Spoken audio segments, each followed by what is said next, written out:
ఎవడో మూలను పడుకున్నారు ఇద్దరు దేవుని బిడ్డలారా. ఆ మూల అంటే సత్యం ఇది. ఆ సత్యం ఆ సన్నివేశాన్ని చూసినటువంటి వారు కూడా బ్రతుకున్నారు. బ్రతుకుని సాక్ష్యం, చచ్చిపోయిన సాక్ష్యంగా.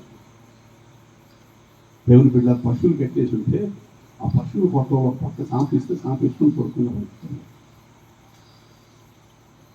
ఆ పశువుల కొట్టంలో నుంచి వేసి వస్తుంటే మీరు రాబాకండి,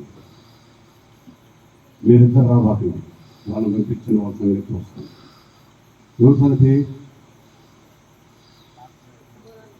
బిషప్లు, డాక్టరేట్లు తీసుకున్న వాళ్ళందరూ ఉన్నారు. వాళ్ళు పంపించిన వాళ్ళ సంగతి వస్తాం. నేను ఎవరిని విమర్శించడానికి చెప్తున్న మాట కాదు పిల్లలు. నేను ఎవరిని నువ్వెంత అనేది కాదు.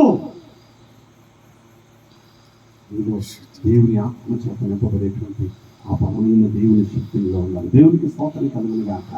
ఆ దైవజనుడు వాళ్ళ ముందుకు వచ్చి, ఆత్మీయ తల్లి యేసు నామములో గద్దిస్తున్న మోకరించాడంటే గడగడ గడగడ గడ వణుకుతూ వరుసగా వచ్చి మోకాళ్ళు యేసు నామములో గద్దిస్తున్న విడిచి పో అంటే ప్రియులారా వెలవెలలాడించి ఆ దురాత్మలు వారిని విడిచి వెళ్ళిపోతూ ఉంటే మా తాతయ్య అన్నాడు, అప్పుడు వీళ్ళు పిల్లోళ్ళు అనుకున్నాం కానీ వీళ్ళు పిల్లోళ్ళు కాదు, వీళ్ళు దేవుని చేతిలో వాడబడుతున్న దేవుని సేవకులు.